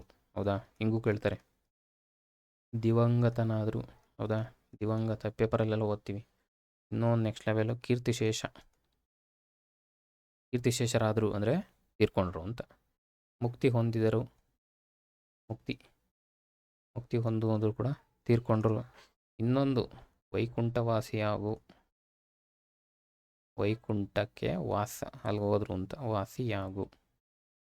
ನೋಡಿ, ಈ ಒಂದು ಪದನ ಈ ರೀತಿ ಹೇಳ್ತಕ್ಕಂಥದ್ದಕ್ಕೆ ನಾವು ಸೌಮ್ಯೋಕ್ತಿ ಅಂತ ಕರಿತೀವಿ. ಇಷ್ಟೇ ಕಾನ್ಸೆಪ್ಟ್. ಕ್ಲಿಯರ್ ಆಯಿತು ಅಂದ್ಕೊತೀನಿ. ಇಂಗ್ಲೀಷಲ್ಲಿ ಏನಂತೀರಿ ತೀರ್ಕೊಂಡ್ರಿಗೆ? ಇಡಿಯಮ್ಸ್ ಆ್ಯಂಡ್ ಫ್ರೇಸಸಲ್ಲಿ ಬರ್ತದೆ. ಇವೆಲ್ಲ ಏನು ಪ್ಯಾರಲಾಗಿ ತೊಗೊಂಡೋಗಿ, ಅದಕ್ಕೆ ಕೂತ್ಕೊಂಡು ಒಂದಿನ ಓದೋದಲ್ಲ. ಸೊ ಕಿಕ್ ಹಿಡ್ದು ಬಕೆಟ್ ಅಂತೀವ, ಇದಕ್ಕೆ ತೀರ್ಕೊಂಡ್ರು ಅಂತೀವಿ. ಅದನ್ನು ಸೌಮ್ಯೋಕ್ತಿಲಿ ಹೆಂಗಂತೀವಿ? ಈ ಥರ ಕರಿತೀವಿ. ಕಾನ್ಸೆಪ್ಟ್. ಇನ್ನೊಂದು ಹಾವು ಕಚ್ಚಿತು ಅನ್ನೋದಕ್ಕೆ ಏನಂತಾರೆ? ಹುಳ ಮುಟ್ತು ಅಂತಾರೆ ಹಳ್ಳಿ ಕಡೆ, ಕೇಳಿರ್ತೀರಾ? ಹಾವು ಕಚ್ಚಿತು, ಅದನ್ನೇನು ಅಂತೀವಿ? ಹುಳ ಮುಟ್ಟಿತು. ಮುಟ್ಟಿತು ಅಂದರೆ ಕಚ್ಚಿತು ಅಂತ. ಸೊ ಇದು ಏನು? ಸೌಮ್ಯೋಕ್ತಿಗೆ ಉದಾಹರಣೆ. ಮುಟ್ಟಿತು. ಇದು ಕಾನ್ಸೆಪ್ಟ್. ಕ್ಲಿಯರ್ ಆಯಿತಾ? ಇದು ಬಂದು ಈ ಭಾಷಾ ಇದರಲ್ಲಿ ಅರ್ಥ ವ್ಯತ್ಯಾಸ, ಧ್ವನಿ ವ್ಯತ್ಯಾಸ ಅಂತ 2 ಕಾನ್ಸೆಪ್ಟ್ ಬರುತ್ತೆ. ಹೌದಾ? ಅರ್ಥನೇ ವ್ಯತ್ಯಾಸ ಆಗ್ತಕ್ಕಂಥದ್ದು, ಇನ್ನೊಂದು ಧ್ವನಿ ಅಥವಾ ಅಕ್ಷರಗಳು ವ್ಯತ್ಯಾಸ ಆಗ್ತಕ್ಕಂಥದ್ದು. ಈ ಕಾನ್ಸೆಪ್ಟ್ ಇವೆಲ್ಲ ಯಾವುದು ಇವೆಲ್ಲ ಏನು ಅರ್ಥ ವ್ಯತ್ಯಾಸದಲ್ಲಿ ಬರ್ತಕ್ಕಂಥ ಕಾನ್ಸೆಪ್ಟ್ ಇದು. ಸೊ ಇದೆಲ್ಲ ಹೇಳ್ತಾ ಹೋದ್ರೆ ಸ್ವಲ್ಪ ಲೆಂತ್ ಆಗ್ತದೆ. ಇಷ್ಟು ತಿಳ್ಕೊಂಡಿರಿ, ಈ ಕಾನ್ಸೆಪ್ಟ್ ಬಂದಾಗ ಎಕ್ಸ್ಪ್ಲೇನ್ ಮಾಡೋಣ. ಒಂದು ಅರ್ಥ ವ್ಯತ್ಯಾಸದ ಕಾನ್ಸೆಪ್ಟ್ ಇದು ಒಂದು. ಇನ್ನೊಂದು ಇಲ್ಲೇ ಎಕ್ಸ್ಪ್ಲೇನ್ ಮಾಡ್ಬೇಕು ನಾನು, ವ್ಯಂಗ್ಯೋಕ್ತಿ. 2 ಇಂಪಾರ್ಟೆಂಟ್ ಆಗ್ತವೆ, ಸ್ವಲ್ಪ ನೋಡ್ಬಿಡಿ ಇಲ್ಲೇ. ವ್ಯಂಗ್ಯೋಕ್ತಿ ಹೆಸರಲ್ಲೇ ಇದೆ, ವ್ಯಂಗ್ಯವಾದ ಉಕ್ತಿ, ಟೀಸ್ ಮಾಡೋದು. ಉಕ್ತಿ ಮಾತು, ಹೌದಾ? ಅಂದ್ರೇನು? ವ್ಯಂಗ್ಯ ಮೇಯ್ನ್ ಇಲ್ಲಿ ಕಂಡು ಬರುತ್ತೆ, ವ್ಯಂಗ್ಯ ಪ್ರಧಾನ. ಸೊ ಪದಗಳು ನೋಡ್ಬಿಟ್ರೆ ನಿಮ್ಗೆ ಅರ್ಥ ಆಗುತ್ತೆ, ಹೌದಾ? ಅರ್ಥ ಆಯ್ತು ಅನ್ಕೊಂತೀನಿ. ಅಂದರೆ ಒಳ್ಳೆ ಪದ ಇರ್ತವೆ, ಅದನ್ನು ಅದರ ಅಪೋಸಿಟ್ ವರ್ಡಲ್ಲಿ ಪ್ರಯೋಗ ಮಾಡ್ತಕ್ಕಂಥದ್ದು. ಒಳ್ಳೆ ಪದನ ಅದರ ವಿರುದ್ಧಾರ್ಥದಲ್ಲಿ ಪ್ರಯೋಗ ಮಾಡ್ತಕ್ಕಂಥದ್ದು. ಎಕ್ಸಾಂಪಲ್ ಹೇಳ್ಬಿಡ್ತೀನಿ, ಎಕ್ಸಾಂಪಲ್ ಬರೋಣ, ನಿಮ್ಗೆ ಅರ್ಥ ಆಗ್ಬಿಡುತ್ತೆ. ಈ ಒಬ್ಬ ಬೃಹಸ್ಪತಿ ಇದ್ದಂಗೆ ಅಂತಾರೆ. ಏನಂತಾರೆ? ಅವನೊಬ್ಬ ಬೃಹಸ್ಪತಿ, ಅವನು ಬಿಡಪ್ಪ ಬೃಹಸ್ಪತಿ, ಕೇಳಿದ್ವಿ ಇದನ್ನೆಲ್ಲ. ಏನು? ಸೊ ಟೀಚರ್ಸು ಸ್ಕೂಲ್ನಲ್ಲಿ ಬಳಸ್ತಾರೆ ಇವನು. ಯಾರಿಗೆ? ದಡ್ಡನಿಗೆ, ಹೌದಾ? ಬೃಹಸ್ಪತಿ ಅಂದರೆ ಆ್ಯಕ್ಚುಲಿ ಒಳ್ಳೆ ಅರ್ಥ ಇದು. ಅವನೊಬ್ಬ ಬೃಹಸ್ಪತಿ, ಇಲ್ಲೇನು ಮಾಡ್ತಾರೆ? ಒಳ್ಳೆ ಅರ್ಥದ ಶಬ್ದನ ನಾವೇನು ಮಾಡ್ತೀವಿ, ಅದರ ಆಪೋಸಿಟಿಗೆ ಬಳಸ್ತಾ ಇದ್ದೀವಿ. ಕ್ಲಿಯರ್ ಆಯಿತಾ? ಅವನೊಬ್ಬ ಬೃಹಸ್ಪತಿ. ಇನ್ನೊಂದು ಇದಕ್ಕೇನೆ, ದಡ್ಡಂಗೆನೆ ಪಂಡಿತ ಪುತ್ರ ಅಂತಾರೆ. ಅವನು ಬಿಡಪ್ಪ ಪಂಡಿತ ಪುತ್ರ, ಟೀಸ್ ಮಾಡುವಾಗ ದಡ್ಡನಿಗೆ ಇದನ್ನು ಬಳಸ್ತಾರೆ. ಇನ್ನೊಂದು ಸರಸ್ವತಿ ಮುರುಕು. ಆ್ಯಕ್ಚುಲಿ ಪದಶಃ ಅರ್ಥ ಹೋಗ್ಬಿಟ್ರೆ ಡೆಡ್ ಆಪೋಸಿಟ್ ಇದು. ಸರಸ್ವತಿ, ಅವನು ಬಿಡು ಸರಸ್ವತಿ ಮುರುಕು ಅವನು ಅಂದರೆ ದಡ್ಡ, ಏನು ಹೇಳಿದ್ರು ಅರ್ಥ ಆಗಲ್ಲ. ಸೊ ಇದು ವ್ಯಂಗ್ಯೋಕ್ತಿ ಉದಾಹರಣೆ. ಇನ್ನು ತುಂಬ ಬರ್ತವೆ, ಈ ಧರ್ಮದ ಗುಡ್ಡು, ಈ ಕಣ್ಣನ್ ತುಂಡು, ಹರಿಶ್ಚಂದ್ರನ ಮಗ, ಇವೆಲ್ಲ ಏನು ವ್ಯಂಗ್ಯೋಕ್ತಿ ಉದಾಹರಣೆಗಳು. ಸಾಕಿಷ್ಟು. ಇಲ್ಲೇನು ಟೈಮ್ ಆಗಿದೆ. ನೆಕ್ಸ್ಟ್ ಇನ್ನೊಂದು ಕ್ವಶನ್ ನೋಡೋಣ. ಇದು ಕ್ಲಿಯರ್ ಆಯಿತಾ? ಸೇರಿಕೊಂಡವರನ್ನು ಕೈಲಾಸವಾಗಿ ಎನ್ನುವುದು ಭಾಷಿಕ ಬೆಳವಣಿಗೆ ಪರಿಭಾಷೆಯಲ್ಲಿ ಏನಂತೀವಿ ನಾವು? ಸೌಮ್ಯವಾದ ಉಕ್ತಿ. ಕಾನ್ಸೆಪ್ಟ್ ಅರ್ಥ ಮಾಡ್ಕೊಂಬಿಡಿ, ಈಸಿಯಾಗಿ ಅರ್ಥ ಆಗುತ್ತೆ. ನೆಕ್ಸ್ಟ್, ಕೃತಿ ಕೊಟ್ಟಿದ್ದಾರೆ, ಸಾಹಿತ್ಯ ಚರಿತ್ರೆ. ಲೇಖಕರ ಸರಿಯಾದ ಹೊಂದಾಣಿಕೆ ಬರೆಯಿರಿ. ಸರಿಯಾದ ಹೊಂದಾಣಿಕೆಯನ್ನು ಗುರುತಿಸಿ. ಅಂದರೆ 4 ಕೊಟ್ಟಿದ್ದಾರೆ, ಸೊ ಒಂದಷ್ಟೇ ಸರಿ, ಹೌದಾ? ಕೃತಿ ಮತ್ತು ಲೇಖಕರು, ಇದು ಕೂಡ ಇಂಪಾರ್ಟೆಂಟು, ಭಾಳ ಸರಿ ಕೇಳ್ತಕ್ಕಂಥ ಟಾಪಿಕ್ಕು ಗ್ರೂಪ್ ಸಿನಲ್ಲಿ. ಮುಂಚೆ KPSC ನಡೆಸ್ತಕ್ಕಂಥ ಗ್ರೂಪ್ ಸಿನಲ್ಲಿ ಸಾಹಿತ್ಯ ಚರಿತ್ರೆ ತುಂಬ ಟಫ್ ಇರ್ತಿತ್ತು. ಸಾಹಿತ್ಯ ಚರಿತ್ರೆ ಅಂದರೆ 35 ಮಾರ್ಕ್ಸ್ ಒಂದು ಬರ್ತಿತ್ತಲ್ಲ, ಅದರ ಸಾಹಿತ್ಯ ಚರಿತ್ರೆ ಜಾಸ್ತಿ ಇರ್ತಿತ್ತು ಮತ್ತು ಟಫ್ ಇರ್ತಿತ್ತು. ಬಟ್ ಇತ್ತೀಚೆಗೆ ಏನಾಗ್ತಾ ಇದೆ, ಸ್ವಲ್ಪ ಸಾಹಿತ್ಯ ಚರಿತ್ರೆ ಅಷ್ಟು ಡೆಪ್ತಾಗಿ ಕೇಳ್ತಾ ಇಲ್ಲ, ಹೌದಾ? ಸ್ವಲ್ಪ ಗ್ರಾಮರ್ ಜಾಸ್ತಿ ಆ್ಯಡ್ ಮಾಡ್ತಿದ್ದಾರೆ. ಸೊ ಹಂಗಾಗಿ ಸ್ವಲ್ಪ ಜನರಲ್ಲಾಗಿ ನೋಡ್ಕೊಳ್ಳಿ. ಬಟ್ ಬೇಸಿಕ್ಸ್ ಬೇಕೇ ಬೇಕು. ಒಂದು ಹಿಮಗಿರಿಯ ಕಂದರ, ವಿನಾಯಕ ಕೃಷ್ಣ ಗೋಕಾಕು, ಒಳತೋಟಿ ಯುವನಾನಂದಮೂರ್ತಿ, ಕೃಷ್ಣನ ಕೊಳಲು ಗೋಪಾಲಕೃಷ್ಣ ಅಡಿಗ, ಭೂಮಿಗೀತ ಶಾಂತಿನಾಥ ದೇಸಾಯಿ. ಇವೇ ನೀವು ಓದಿದರೆ ಗೊತ್ತು, ಅಂದರೆ ಇಲ್ಲ ಅಂತ ಕ್ವಶನ್ನು. ಸೊ ಇದಕ್ಕೆ ಉತ್ತರ ಬಂದು ಕೃಷ್ಣನ ಕೊಳಲು. ಇದ್ಯಾರ್ದು? ಗೋಪಾಲಕೃಷ್ಣ ಅಡಿಗರ್ದೆ. ಅಂದಮೇಲೆ ಇವ್ಯಾರವು ನೋಡ್ಕೊಳ್ಳಿ. ಹಿಮಗಿರಿಯ ಕಂದರ ಯಾರ್ದು? ಒಳತೋಟಿ ಯಾರ್ದು? ಭೂಮಿಗೀತ ಯಾರು? ಬರೆದವ್ರು ಯಾರು ಫಸ್ಟ್? ಮತ್ತು ಇದು ಯಾವ ಪ್ರಕಾರ? ಕಾವ್ಯನ, ಕೃತಿನ, ನಾಟಕನ, ಆತ್ಮಚರಿತ್ರೆನ? ಅದೇ ಥರ ಇದನ್ನು ಸ್ವಲ್ಪ ನೀವು, ಇದು ಹೋಮ್ವರ್ಕ್, ಸ್ವಲ್ಪ ಇದ್ರ ಬಗ್ಗೆ ರಿಸರ್ಚ್ ಮಾಡಿ, ಆಯಿತಾ?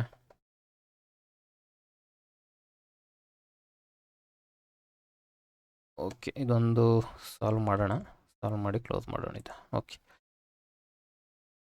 ಗುಂಪಿಗೆ ಸೇರದ ವಾಕ್ಯವನ್ನು ಗುರುತಿಸಿ. ಅಂದರೆ 3 ವಾಕ್ಯಗಳು ಸಿಮಿಲರ್ ಇದೆ, ಒಂದು ವಾಕ್ಯ ಸೇರ್ತಾ ಇಲ್ಲ, ಆ ವಾಕ್ಯ ಯಾವುದನ್ನು ಕಂಡುಹಿಡಿಯಿರಿ ಅಂತ ಕ್ವಶನ್. ಮೊದಲನೇದು, ದೇವರು ಲೋಕವನ್ನು ರಕ್ಷಿಸುವನು, ಹುಡುಗರು ಮನೆಯನ್ನು ಸೇರಿದರು, ರವಿಯು ಮರವನ್ನು ಕಡಿದನು, ಕೂಸು ಮಲಗಿತು. ಆನ್ಸರ್ ಮಾಡ್ಬೋದಾ? ನಿಮ್ಮಲ್ಲಿ ಬರ್ತಿದ್ದಂಗೆ ಆನ್ಸರ್ ಮಾಡಿ, ಹೆಲ್ಪ್ ಆಗುತ್ತೆ. ಉತ್ತರ ಬಂದು ಕೂಸು ಮಲಗಿತು. ಇಷ್ಟು ಹೇಳಿದ್ರೆ ಸಾಲಲ್ಲ, ಯಾಕೆ ಕೂಸು ಮಲಗಿತು? ಈ ಸ್ಟೇಟ್ಮೆಂಟ್, ಈ ಒಂದು ವಾಕ್ಯನ ಯಾಕೆ ತೆಗಿತೀವಿ ಅಂದಾಗ ಇಲ್ಲಿ ಬರ್ತಕ್ಕಂಥ ಕಾನ್ಸೆಪ್ಟ್ ಬಂದು ಅಕರ್ಮಕ ಮತ್ತು ಸಕರ್ಮಕ. ಧಾತು ಅಥವಾ ವಾಕ್ಯ, ಧಾತು ಅಂತಲೇ ಅಂದ್ಕೊಳ್ಳಿ, ಅದರ ಮೇಲೆ ಸೆಂಟೆನ್ಸ್ ಮಾಡಿದ್ರೆ ವಾಕ್ಯ ಆಗ್ತದೆ. ಈ ಕಾನ್ಸೆಪ್ಟ್ ಮೇಲೆ ಕ್ವಶನ್ನು ಇದು ಕೇಳಿದಾರ, ರೆಗ್ಯುಲರಾಗಿ ಬರುತ್ತಿದ್ದು ಕ್ವಶನ್. ಅಂದಮೇಲೆ ಇದ್ರ ಬಗ್ಗೆ ಸ್ವಲ್ಪ ಡೀಟೇಲಾಗಿ ಓದ್ಕೋಬೇಕು. ಮೊದಲನೇದು ನೋಡಿ, ರಕ್ಷಿಸುವನು, ಸೇರಿದರು, ಕಡಿದನು. ನೀವೆಲ್ಲ ಬರದೇ ಬಿಡ್ತೀನಿ. ದೇವರು ಲೋಕವನ್ನು ರಕ್ಷಿಸುವನು, ಹುಡುಗರು ಮನೆಯನ್ನು ಸೇರಿದರು. ನೀವು 1.5 ಸ್ಪೀಡಲ್ಲಿ ಇಟ್ಕೊಂಡು ನೋಡ್ಕೊಳ್ಳಿ, ಟೈಮ್ ಉಳಿಯುತ್ತೆ. ರವಿಯು ಮರವನ್ನು ಕಡಿದನು. ಹೌದಾ? ಒಂದು ವಾಕ್ಯ ಅಂದಮೇಲೆ ಹೆಂಗಿರುತ್ತೆ ವಾಕ್ಯದ ಸ್ಟ್ರಕ್ಚರು? ಕರ್ತೃ ಕರ್ಮ ಕ್ರಿಯಾ. ಹೌದಾ? ಎಲ್ಲವೂ ಇರಬೇಕಾ? ಕಂಪಲ್ಸರಿ ಇಲ್ಲ. ಜನರಲ್ ಆಗಿ ಕರ್ತೃ ಕರ್ಮ ಕ್ರಿಯಾಪದ ಅಂತ. ಕರ್ತೃ ಯಾವುದು? ದೇವರು. ಕರ್ಮ ಲೋಕವನ್ನು. ಕರ್ಮಪದ ಯಾಕೆ? ಏನನ್ನು ಅಂತ ಕ್ವಶನ್ ಮಾಡ್ಕೊಂಡಾಗ ನಮ್ಗೆ ಉತ್ತರ ಬಂದರೆ ಅದು ಕರ್ಮ. ರಕ್ಷಿಸುವನು ಇದು ಕ್ರಿಯಾಪದಗಳಿವೆಲ್ಲ. ಸೇರಿದರು, ಕಡಿದನು, ಇವಿಷ್ಟು ಕ್ರಿಯಾಪದ, ಇವಿಷ್ಟು ಕರ್ಮಪದ, ಇವಿಷ್ಟು ಕರ್ತೃಪದ. ಎಷ್ಟು ಕ್ಲಿಯರಾ? ಮೊದಲನೇದು ಬನ್ನಿ. ಏನನ್ನು ರಕ್ಷಿಸಿದ ದೇವರು ಏನನ್ನು ರಕ್ಷಿಸಿದನು ಅನ್ನೋದು ಅಂತ ಕ್ವಶನ್ ಮಾಡ್ಕೊಂಡಾಗ ನಮ್ಗೆ ಉತ್ತರ ಏನು ಬರುತ್ತೆ? ಲೋಕವನ್ನು. ಹುಡುಗರು ಏನನ್ನು ಸೇರಿದರು? ಮನೆಯನ್ನು ಸೇರಿದರು. ನಾನು ಇದನ್ನ ಯಾಕೆ ಕ್ವಶನ್ ಹಿಂಗೆ ಮಾಡ್ಕೋತಾ ಇದ್ದೀನಿ? ಈ ಕಾನ್ಸೆಪ್ಟ್ ನಿಮ್ಗೆ ಅರ್ಥ ಆಗಬೇಕು ಅಂದರೆ ದ್ವಿತೀಯ ವಿಭಕ್ತಿ ಪ್ರತ್ಯಯದಲ್ಲಿ ನಿಮಗೆ ಕ್ವಶನ್ ಮಾಡ್ಕೊಳ್ಳೋಕೆ ಬರಬೇಕು. ಏನನ್ನು ಅಂತ ನಾವು ಕ್ವಶನ್ ಮಾಡ್ಕೊಂಡಾಗ ಉತ್ತರ ಬಂದರೆ ಅದು ಸಕರ್ಮಕ, ಬರಲಿಲ್ಲ ಅಂದರೆ ಅಕರ್ಮಕ. ಜನರಲ್ ತಿಳ್ಕೊಳ್ಳಿ, ನಮ್ಗೆ ಡೆಫಿನೇಷನ್ ಎಲ್ಲ ಬೇಡ. ಜನರಲ್ ಸಾಮಾನ್ಯವಾಗಿ ನಮ್ಗೆ ಆನ್ಸರ್ ಮಾಡೋ ಬರಬೇಕು ಅಷ್ಟು. ಏನನ್ನು? ರವಿ ಏನನ್ನು ಕಡಿದನು? ಮರವನ್ನು ಕಡಿದನು. ಹೌದಾ? ಏನನ್ನು ಕಡಿದನೋ ಅದೇ ಕರ್ಮ. ಯಾವುದು ಉತ್ತರ? ಮರವನ್ನು ಕಡಿದನು ಅಂದಮೇಲೆ ಮರ ಕರ್ಮಪದ, ಕಡಿದನು ಕ್ರಿಯಾಪದ.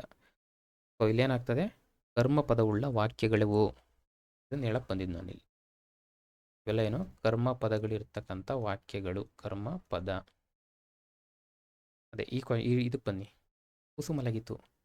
ಏನನ್ನು ಮಲಗಿತು ಅಂತ ನಾವು ಕ್ವಶನ್ ಮಾಡಿದ್ರೂ ವ್ಯಾಕರಣದಲ್ಲಿ ಅರ್ಥ ಬರುತ್ತಾ? ಬರಲ್ಲ. ಹೌದಾ? ಹಾಗಾಗಿ ಇದು ಕರ್ಮಪದವನ್ನು ಅಪೇಕ್ಷೆ ಮಾಡಲ್ಲ ಅಂದಮೇಲೆ ಇದು ಅಕರ್ಮಕ ಆಗ್ತದೆ. ಇದು ಇಲ್ಲಿ ಇರೋ ಕಾನ್ಸೆಪ್ಟ್. ಅಕರ್ಮಕ ಅಕರ್ಮಕ ಕ್ಲಿಯರ್ ಆಯಿತು ಅಂದ್ಕೊತೀನಿ. ಇಲ್ಲಿರೋ ಧಾತು ಯಾವುದು? ರಕ್ಷಿಸುವನು. ಈ ಕಾನ್ಸೆಪ್ಟ್ ನೋಡ್ಕೊಳ್ಳಿ. ಕ್ರಿಯಾಪದ ಕೊಟ್ಬಿಟ್ಟು ಧಾತುಗಳನ್ನ ಕೇಳ್ತಾರೆ. ರಕ್ಷಿಸು ಧಾತು. ಸೇರಿದರು, ಸೇರು. ಇವೆಲ್ಲ ಕರ್ಮಪದಗಳಿರ್ತಕ್ಕಂಥ ಕಡಿದನು, ಮರವನ್ನು. ಇವೆಲ್ಲ ಕರ್ಮಪದಗಳಿರ್ತಕ್ಕಂಥ ಧಾತುಗಳು. ಇವು ಸಕರ್ಮಕ. ಅಕರ್ಮಕ ಅಂದರೆ ಧಾತುಗಳಿಗೆ ಕರ್ಮಪದದ ಅವಶ್ಯಕತೆ ಇರೋದಿಲ್ಲ. ಹೌದಾ? ಏನನ್ನು ಮಲಗಿತ್ತು ಅಂತ ಕೇಳಲ್ಲ, ಕರ್ಮಪದ ಬರೋದೇ ಇಲ್ಲ. ಹಾಗಾಗಿ ಇದು ಅಕರ್ಮಕ ಆಗ್ತದೆ. ಎಕ್ಸಾಂಪಲ್ ಅಕರ್ಮಕಕ್ಕೆ ಕ್ವಶನ್ ಆಗ್ತದೆ. ಅಕರ್ಮಕ ಈ ಕೆಳಕಂಡ ಯಾವ ಧಾತುಗಳು ಅಕರ್ಮಕ ಕ್ರಿಯಾಪದಕ್ಕೆ ಉದಾಹರಣೆ? ಅಕರ್ಮಕ ಧಾತು. ಸಕರ್ಮಕ ಯಾವುದು, ಸಕರ್ಮಕ ಯಾವುದಲ್ಲ? ಈ ಥರ ಕ್ವಶನ್ ಭಾಳ ಬರ್ತವೆ. ನೀವೇನು ಮಾಡಬೇಕು? ಆ ಥರ ವರ್ಡ್ ಕೊಟ್ಟಾಗ ಸೆಂಟೆನ್ಸ್ ಮಾಡ್ಕೊಳ್ಳಿ, ವಾಕ್ಯ ಮಾಡ್ಕೊಂಬಿಡಿ. ರಕ್ಷಿಸು ಎಂಬುದು ಈ ಕೆಳಕಂಡ ಯಾವ ಪದ? ಅಕರ್ಮಕ ಸಕರ್ಮಕ ಎರಡು ಯಾವುದೋ ಒಂದು ಕೊಡ್ತಾನೆ. ಇದನ್ನು ನೀವು ಸ್ಟೇಟ್ಮೆಂಟ್ ಮಾಡ್ಕೊಂಡ್ರೆ ಈ ಥರ ಆನ್ಸರ್ ಮಾಡ್ಬೋದಾ? ರಕ್ಷಿಸು. ಏನನ್ನು ರಕ್ಷಿಸಿದನು? ಮಗುವನ್ನು ರಕ್ಷಿಸಿದನು, ಲೋಕವನ್ನು ರಕ್ಷಿಸಿದನು. ಈ ಥರ ಅಕರ್ಮಕಕ್ಕೆ ಬಂದು ಎಕ್ಸಾಂಪಲ್ ನೋಡ್ಕೊಳ್ಳಿ. ಎಲ್ಲ ಬುಕ್ಕಲ್ಲಿದೆ, ಎಷ್ಟಿಲ್ಲೊಂದು ರಿವಿಷನ್ ಅಷ್ಟೇ. ಮಲಗು, ಓಡು, ಬದುಕು, ಈ ಥರ ತುಂಬ ಬರ್ತವೆ. ಕೂಸು ಮಲಗಿತು, ರಾಮ ಓಡಿದನು, ಈ ಥರ. ಮಲಗ್ತು ಅನ್ನೋ ಕ್ರಿಯಾಪದಕ್ಕೆ ಏನನ್ನು ಅಂತ ಪ್ರಶ್ನೆ ಮಾಡಿದಾಗ ಉತ್ತರ ಬರಲ್ಲ. ಹಂಗಾಗಿ ಏನನ್ನು ಮಲಗಿತು ಅಂತ ನಾವೆಲ್ಲೂ ಕೇಳೋದೂ ಇಲ್ಲ. ಕೇಳ್ತೀವಾ? ಕೇಳಲ್ಲ. ಹಂಗಾಗಿ ಇಲ್ಲಿ ಕ್ರಿಯಾಪದ ಬೇಕಿಲ್ಲ. ಇದು ಕಾನ್ಸೆಪ್ಟು. ಅರ್ಥ ಆಯಿತು ಅಂದ್ಕೊತೀನಿ. ಅಕರ್ಮಕ ಕ್ರಿಯಾಪದದ ಬಗ್ಗೆ ಕ್ವಶನ್ ಆಗಿದೆ. ಸೊ ಇಲ್ಲಿ ಎಂಡ್ ಮಾಡೋಣ. ಬಟ್ ನಾವು ಕ್ಲಾಸ್ ಲೆಂತ್ ಆಯಿತು. ಇನ್ನು ಮಿಕ್ಕಿದ್ದು ಇನ್ನೊಂದು ಕ್ಲಾಸ್ ಆಗ್ತದೆ, ಮುಗಿಸ್ಬಿಡೋಣ. ಏನೇ ಕ್ವಶನ್ನು ಡೌಟ್ ಇದ್ದರೂ ಕಮೆಂಟ್ ಬಾಕ್ಸಲ್ಲಿ ಹಾಕಿ. ಜೊತೆಗೆ ಒಂದು ಟೆಲಿಗ್ರಾಮ್ ಕೂಡ ಇದೆ, ನಿಮಗೆ ಡೌಟ್ ಇದ್ದರೆ ಅದರಲ್ಲೂ ಕೂಡ ಕೇಳ್ಬೋದು. ಇನ್ನೊಂದು ಕ್ಲಾಸ್ಗಳು ಅಪ್ಲೋಡ್ ಮಾಡಿದಾಗ ಇದರಲ್ಲಿ ನಾನು ಇನ್ಫಾರ್ಮ್ ಮಾಡ್ತೀನಿ. ಸೊ ನಿಮಗೂ ಕೂಡ ಕ್ಲಾರಿಟಿ ಸಿಗುತ್ತೆ ಹೇಳ್ತಾ ಈ ಕ್ಲಾಸ್ನ ಎಂಡ್ ಮಾಡ್ತೀನಿ. ಏನೇ ಡೌಟ್ ಇದ್ದರೂ ಕಮೆಂಟ್ ಬಾಕ್ಸಲ್ಲಿ ಹಾಕಿ. Okay, thank you.